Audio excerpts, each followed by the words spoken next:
आपसे माफी मांगना चाहता हूं, कल मेरा वीडियो नहीं आया था क्योंकि हमारे सेटअप में कुछ प्रॉब्लम आ गया था। आज मैं फिर से टेंस के कुछ स्पेशल रूल्स लेके आया हूं जो आपके एग्जाम के लिए बहुत इंपॉर्टेंट है। तो चलिए समय को बिना बर्बाद किए हम लोग शुरू करते हैं वीडियो। देखिए टेंस के जो 3 सब काइंड थे उसका हमने आइडेंटिफिकेशन आपको बताया था, बहुत अच्छे से समझ आया होगा। आपके एग्जाम में मेरा यह दावा है कि 100 में 100 मार्क्स आएंगे अगर मेरा वीडियो आप फॉलो करेंगे। तो सबसे पहले मेरा वीडियो देखते समय आप सब्सक्राइब, लाइक और शेयर करना नहीं भूले। समय को बर्बाद नहीं करते हुए चलिए देखते हैं प्रेजेंट परफेक्ट कंटिन्यूअस जो अगला हमारा सब काइंड है उसके बारे में हम लोग पढ़ते हैं। तो देखिए प्रेजेंट परफेक्ट कंटिन्यूअस यानी परफेक्ट और कंटिन्यूअस दोनों है, यानी हैजअप का यूज भी होगा और वर्ब फोर का भी यूज होगा और साथ में एक नया चीज ऐड होगा बीन। इसके स्ट्रक्चर है सब्जेक्ट के साथ हैज या है, बीन, वर्ब फोर और ऑब्जेक्ट, साथ में सिंस और फोर का यूज होता है। यही है सबसे बड़ा आइडेंटिफिकेशन इस सब काइंड का कि सेंटेंस में आपको सिंस और फोर मिलेगा। अगर सेंटेंस में सिंस और फोर मिले तो आप समझेंगे कि ये प्रेजेंट परफेक्ट कंटिन्यूअस का सेंटेंस है।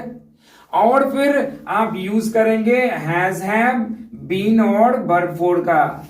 ठीक है, हमने एग्जाम्पल इधर रखा है, it has been raining for 2 days। देखिए फोर का यूज हुआ, मतलब क्या, फोर का यूज हुआ है मतलब ये आइडेंटिफाई करता है कि ये प्रेजेंट परफेक्ट कंटिन्यूअस है। देखिए अब आपका एक क्वेश्चन हो सकता है कि सर सिंस और फोर का यूज कहां करते हैं। तो देखिए सिंस और फोर का यूज भी मैंने इधर लिखा है। सिंस का यूज होता है पॉइंट इन टाइम में और फोर का यूज होता है पीरियड ऑफ टाइम में। अब देखिए आप सिंपली हम लोग समझाने के लिए क्या करेंगे कि फोर का यूज जो है फिक्स टाइम के लिए होता है। फोर का यूज फिक्स टाइम के लिए होता है। अगर आपको इस तरह पॉइंट ऑफ टाइम और पीरियड ऑफ टाइम समझ में ना आए तो एक सिंपली समझ लिए आप कि फोर का यूज फिक्स टाइम में होता है और सिंस का फिक्स टाइम पे नहीं होता है। देखिए आइडेंटिफिकेशन हमने इधर लिखा है कि आइडेंटिफिकेशन यानी प्रेजेंट परफेक्ट कंटिन्यूअस सेंटेंस को अगर आप पहचानेंगे, प्रेजेंट परफेक्ट कंटिन्यूअस टेंस को अगर आप पहचानेंगे तो उसमें सिंस और फोर का यूज होगा। अगर आप इन सारे आइडेंटिफिकेशन को हमेशा अपने दिमाग में रखते हैं तो एग्जाम में आपके 100% मार्क्स आना ही आना है। ऑब्जेक्टिव आप मेरा वीडियो देखना ना भूलेंगे। एग्जाम से 7 दिन पहले मेरा 60 MCQ यानी 60 ऑब्जेक्टिव्स का जो वीडियो होगा वो जरूर देखेंगे। मैं कोशिश करूंगा 60 में 60 क्वेश्चन आपके एग्जाम में आए। तो चलिए टेंस के अगले काइंड को जो कि है पास्ट टेंस और प्रेजेंट टेंस की तरह इसके भी 4 सब काइंड्स हैं और उस 4 सब काइंड्स में से सबसे पहला सब काइंड जो है वो सिंपल पास्ट है। टेंस प्रेजेंट टेंस में हमने पढ़ा क्या, सिंपल प्रेजेंट टेंस। यहां क्या है, सिंपल पास्ट टेंस।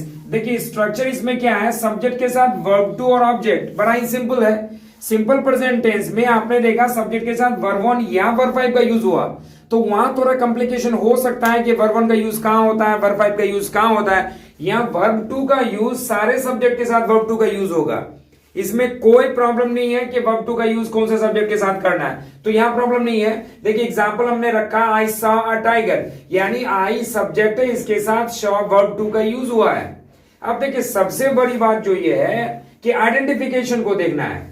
एग्जाम में हमारा यही काम आएगा, ये आपके नॉलेज के लिए जरूरी है। सिंपल पास्ट टेंस का स्ट्रक्चर क्या होता है सेंटेंस को पकड़ने के लिए।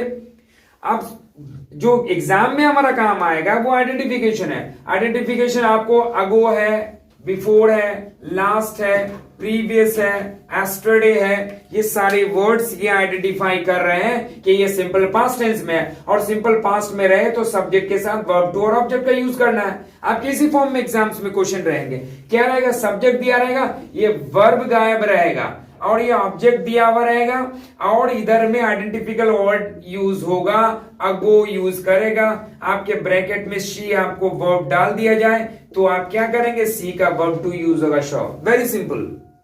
तो देखिए आपके एग्जाम में जो ऑब्जेक्टिव्स आते हैं tense base, time and tense base, तो प्रेजेंट के 4 सब काइंड को लिया जाता है, पास्ट के 1 को और फ्यूचर के 1 को लिया जाता है, सिंपल पास्ट को लिया जाता है। बाकी से नहीं आते क्वेश्चन, बाकी से क्वेश्चन नहीं आते, लेकिन फिर भी हम लोग यहां पर उसके आइडेंटिफिकेशन तो नहीं, उसके स्ट्रक्चर जरूर हम लोग पढ़ेंगे। ठीक है, तो देखिए पास्ट कंटिन्यूअस, अगला जो सब काइंड है वो पास्ट कंटिन्यूअस है।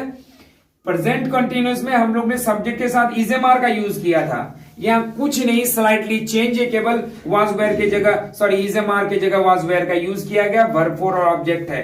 I was waiting for my friend, मैं अपने दोस्त के लिए इंतजार कर रहा था। नेक्स्ट है past perfect tense. Past perfect, present perfect में क्या यूज हुआ था, मैं रिमाइंड करवा रहा हूं क्या, कि यहाँ हैड की जगह हैजअप का यूज हुआ था, सब्जेक्ट के साथ हैजअप के साथ वर्ब 3 का यूज हुआ था। यहाँ पास्ट में क्या है, सब्जेक्ट के साथ हैड के साथ वर्ब 3 का यूज हुआ है, जो कि बहुत ही सिंपल है। ये आपको केवल जानकारी के लिए है, एग्जाम में हमारे सिंपल पास्ट से क्वेश्चन आते हैं बहुत ज्यादा। अगो, बिफोर, लास्ट, प्रीवियस, एस्टरडे का यूज होगा। ये वर्ड आपको ये बताएगा कि ये सिंपल पास्ट टेंस का सेंटेंस है। तो देखिए अब हम लोग चलते हैं सिंपल पास्ट की ओर। तो चलिए देखते हैं past perfect continuous tense. Present perfect continuous में जैसा कि हम लोग स्ट्रक्चर देखे हुए थे कि सब्जेक्ट के साथ हैज और हैव का यूज हुआ था। पास्ट में वो प्रॉब्लम नहीं है, पास्ट में क्या है, हैजअप की जगह केवल हैड का यूज होता है और किसी भी सब्जेक्ट डिपेंड नहीं करता है हैड के यूज में। कोई भी सब्जेक्ट है, किसी भी प्रकार का सब्जेक्ट है, हैड का यूज होना है। तो subject plus had plus been plus verb plus object, और सिंस और फोर का भी यूज होता है। एग्जाम्पल इधर है, I had been waiting since morning, मैं सुबह से इंतजार करता आ रहा था, मैं सुबह से इंतजार करता आ रहा था। तो सब्जेक्ट के साथ हैड के साथ बीन और वर्ब फोर और साथ में ऑब्जेक्ट का यूज होता है, सिंस और फोर का यूज होता है। तो ये सिंपल प्रेजेंट और पास्ट के जो सबकाइंड्स थे उनको मैंने पढ़ाया, आइडेंटिफिकेशन भी बताया, जो आपके एग्जाम्स के लिए वेरी इंपॉर्टेंट है। और इस वीडियो के लास्ट में कुछ ट्रिक्स भी मैं आपको बताऊंगा जो आपके एग्जाम के लिए हेल्पफुल होगा। अब चलते हैं फ्यूचर की तरफ। देखिए फ्यूचर टेंस, प्रेजेंट और पास्ट की तरफ फ्यूचर के भी 4 सब काइंड्स होते हैं। तो उसका सबसे पहला जो सब काइंड्स है फ्यूचर टेंस का, वो है simple future tense. Simple present tense हमने पढ़ा है, सब्जेक्ट के साथ वर्ब 1 या verb 5 plus object. Simple past हमने पढ़ा है, सब्जेक्ट के साथ वर्ब 2 और ऑब्जेक्ट। अब है ये सिंपल फ्यूचर। सिंपल फ्यूचर, इससे बहुत क्वेश्चन आते हैं। सिंपल प्रेजेंट, सिंपल पास्ट और सिंपल फ्यूचर से बहुत सारे क्वेश्चन आते हैं आपके एग्जाम में, ऑब्जेक्टिव टाइप क्वेश्चंस आते हैं। तो देखिए इसका स्ट्रक्चर है, सब्जेक्ट के साथ शैल या विल प्लस वर्ब 1 और ऑब्जेक्ट का यूज होता है। इसके स्ट्रक्चर है सब्जेक्ट प्लस शैल या will, verb 1 plus object. Verb का पहला फॉर्म यूज होता है, रूट फॉर्म का यूज होता है। एग्जाम्पल हमने इधर लिखा, आई shall write to you tomorrow, मैं तुम्हें कल पत्र लिखूंगा। आई shall write to you tomorrow, मैं तुम्हें कल लिखूंगा। और इसके आइडेंटिफिकेशन है टुमारो, नेक्स्ट, द फॉलोइंग। ये आइडेंटिफिकेशन, टुमारो वाले जो आइडेंटिफिकेशन है दैट इज वीवीआई, ये आपके एग्जाम में आते हैं। क्या रहेंगे आपके एग्जाम में, कैसे क्वेश्चन आएंगे, सब्जेक्ट आई दिया रहेगा, शैल या विल गायब करके, वर्ब का फॉर्म गायब करके, टू यू टुमारो। तो टुमारो देखते ही आपको ये पता चलेगा कि ये सिंपल फ्यूचर टेंस का सेंटेंस है।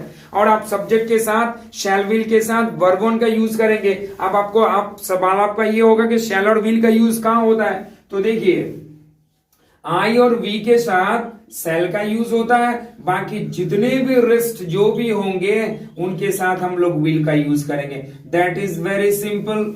तो बच्चों मैं समय नहीं बर्बाद करना चाहता हूं, आपका समय बर्बाद नहीं करना चाहता हूं, वीडियो को यही खत्म करना चाहता हूं। अगला वीडियो हमारा आएगा, टेंस के जो भी छूटे हुए हैं, आइडेंटिफिकेशन जो भी सब काइंड है उनको बताऊंगा, और साथ में अगला वीडियो मेरा वॉइस का होगा। तो मेरा वीडियो कैसा लगा आपको, अगर आपको फायदा हो रहा है तो कमेंट बॉक्स में जरूर लिखें, लाइक सब्सक्राइब करना ना भूलें प्लीज। धन्यवाद।